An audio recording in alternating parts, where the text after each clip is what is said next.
same thing on his site from when I was reading his bio. Yes. Yes. There's a group in Houston that I'm going to be networking with. They're called the Creative Group. They are free staffing for freelance projects as well as permanent hire. Let me give you some insight on that before we get any further. They are a staffing firm, just like Aquin is, just like Art Squad is. The problem with these three companies or these staffing firms is that you have to have a minimum of 5 to 10 years before they'll staff you. Okay? You have to have a significant portfolio before they'll spend time on you. They'll meet with you, they'll tell you, oh yeah, I'm going to get you some work, oh yeah, you've got great stuff. They're not going to spend their time on you because you don't have the experience, and they get paid by getting you hired. If you don't have the qualifications to get into a Fortune 500 company, they're not going to spend time on you. Now, 5 years from now, after you've been doing this for 5 years and you have a significant portfolio, then go to the creative group and have them help you find a job. But right now, that is not, I don't think that's a very good option. Once they own you, Once they own you? They do. I mean, well, then if you got hired for the company you were, like I quit, then the company has to pay them an awful lot of money before they let you go to them. Yeah, they get a commission. I mean, you're basically their product.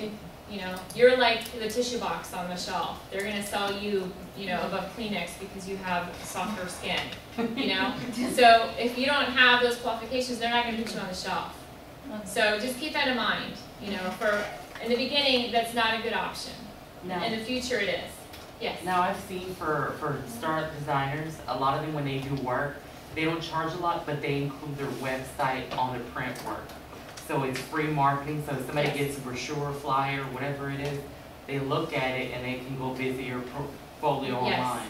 So would you recommend that if you're going to do something inexpensive, put that on your contract and say, I'm not going to charge you as much, but my information, my webpage is going to be printed on here, designed by such and such. Yes, that's a very good point. You definitely want, if you're not going to be paid as much money, then use them as an advertising tool.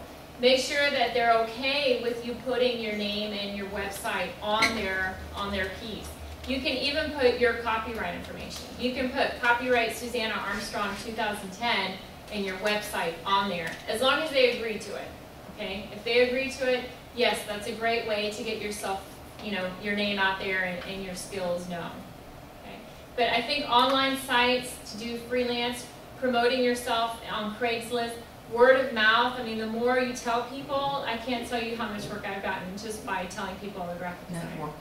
Networking. Yes. What you suggest a contract for consulting?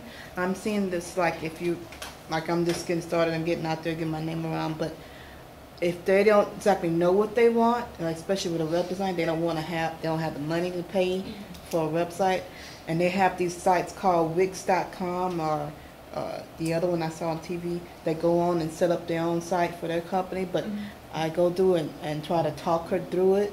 Okay, so you're not actually doing the work, but you're consulting her on how to do it? Yeah.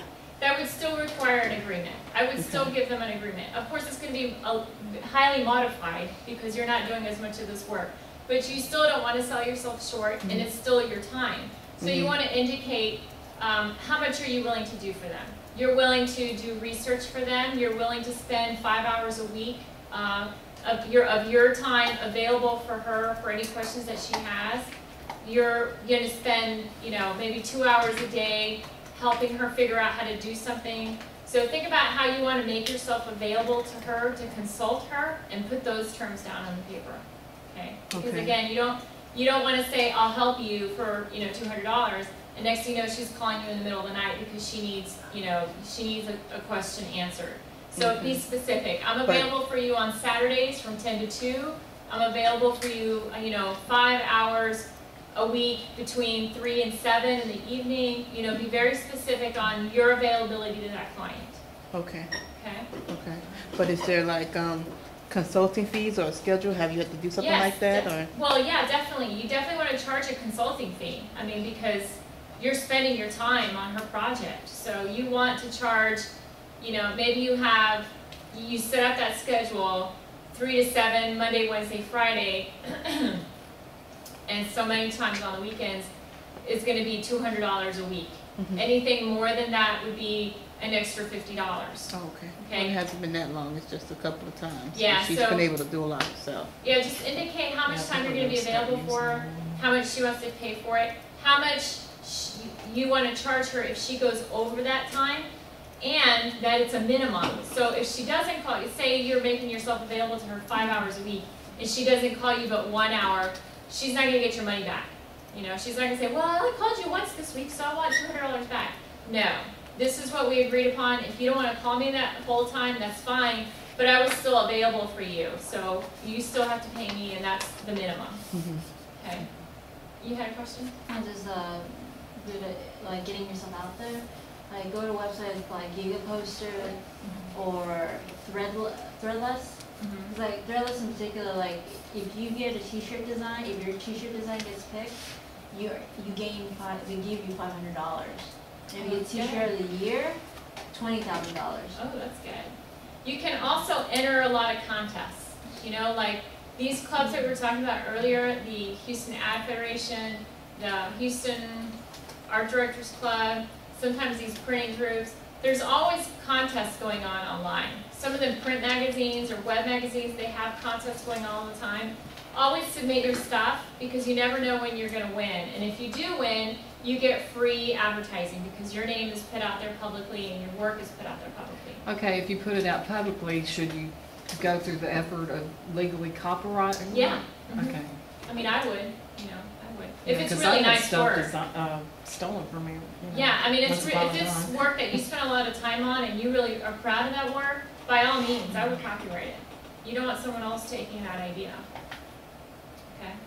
Pablo? I was gonna ask you, how do you bring up the contract without scaring your client or, you know? Well, you know, How do you set up the, you know, this is the way I work, so they take you seriously? Right. Because I know well, you know what? there's a lot of young people here, Yes. and I know sometimes you'll meet a client, and they go, oh, these people, you know, they're not gonna be that organized, they're not gonna have a contract. You know, how do you make them take you seriously?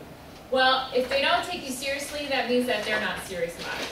So when you meet with them and you get all your information and you say, okay, this is great, I'm gonna give you an estimate to review it, and then once you approve it, you know, we'll put everything in writing and we'll both sign it so that we're both covered on our agreements.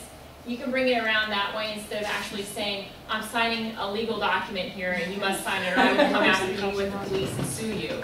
You know, you don't wanna sound harsh, but you wanna say the fact that you're gonna have an agreement, you're gonna put it on paper, and then please, I would like for you to sign it. And you can indicate that this is for your tax purposes, and they'll be more likely to sign it when they realize that you're a freelance contractor and you need this information for tax purposes. They're gonna need it too, if they're smart.